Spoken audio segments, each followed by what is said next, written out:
Muito bom dia, Igreja Batista Manaim, aqui em Alphaville, a todos vocês que estão nos vendo pelo YouTube.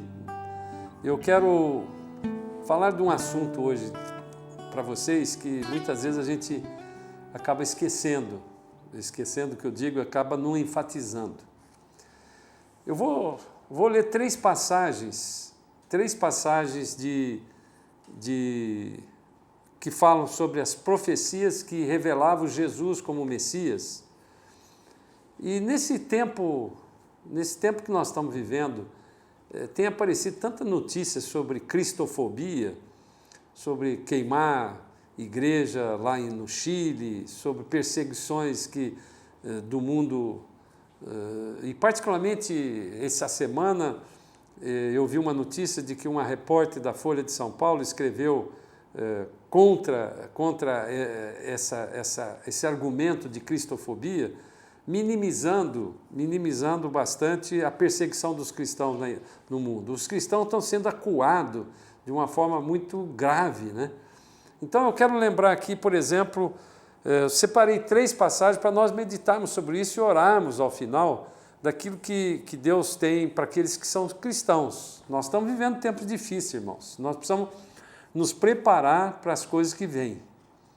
E ali no livro de Isaías, no capítulo 7, no versículo 14, e lembro que Isaías escreveu esse livro cerca de 700 anos antes de Cristo, portanto tem quase pouco menos de 3.000 anos que essa passagem aqui, e hoje é fácil nós entendermos isso.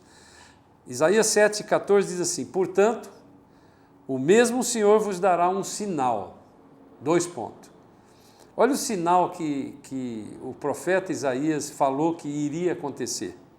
Eis que uma virgem conceberá e dará à luz um filho, e será o seu nome Emanuel. Emanuel, no hebraico, significa Deus conosco. Jesus é o próprio Deus que se fez homem, numa concepção milagrosa, numa mulher virgem.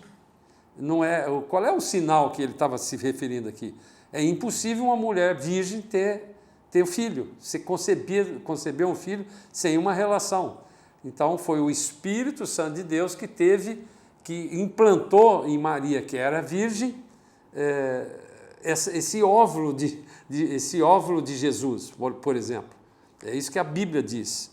Então esse sinal era um sinal que para os judeus, na época que Jesus veio, eles estavam procurando isso, exatamente isso. Um pouco para frente, no capítulo 9, no versículo 6, ele dilata essa informação e diz assim: porque um menino nos nasceu. Então, é como se ele falasse assim, ó, vai nascer de uma virgem, e depois na frente ele falou: um menino nos nasceu, um filho se nos deu, e o principado está sobre os seus ombros, e o seu nome será Maravilhoso Conselheiro, Deus Forte, Pai da Eternidade, Príncipe da Paz.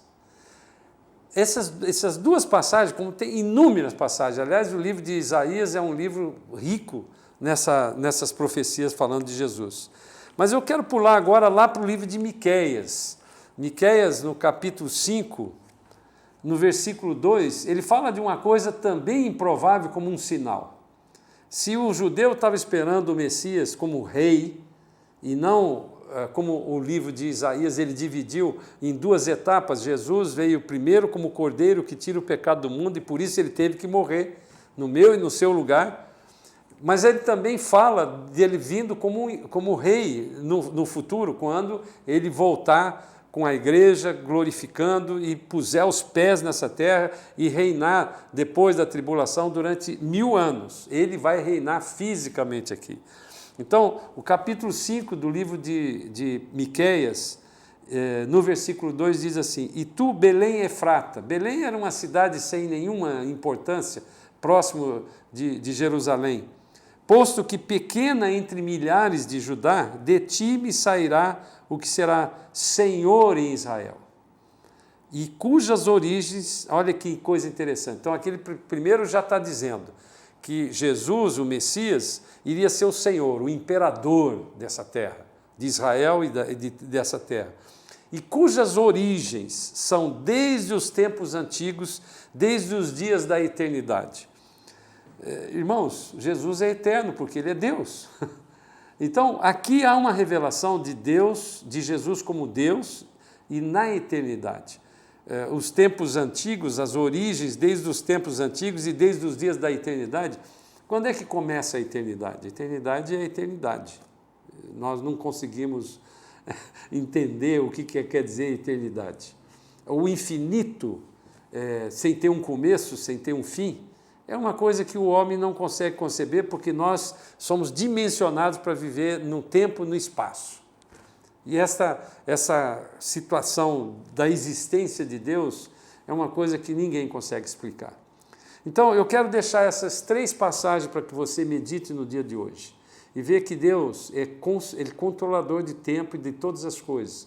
E essa previsão do livro de Isaías e também de Miqueias, que foi um pouco depois, de cerca de mais de 2.500 anos que está sendo escrito isso e se cumpriu integralmente em Jesus Cristo, nos dá uma segurança de que os tempos são difíceis, mas eles estavam previstos também na palavra de Deus. E Ele tem o controle de todas as coisas. E você e eu, que somos filhos de Deus, se você ainda não é filho, você pode fazer isso hoje.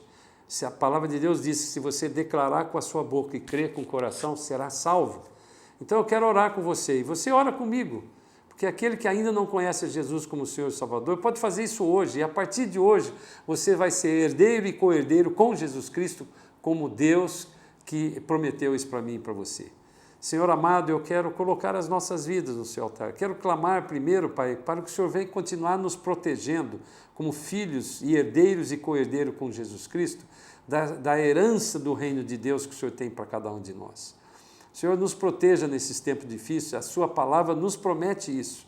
E nós queremos colocar as nossas vidas e que nós possamos refletir isso no dia de hoje e podemos entender claramente que o Senhor está no controle das nossas vidas.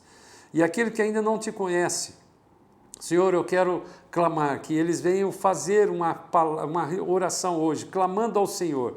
A sua palavra diz, se nós declararmos com a nossa boca.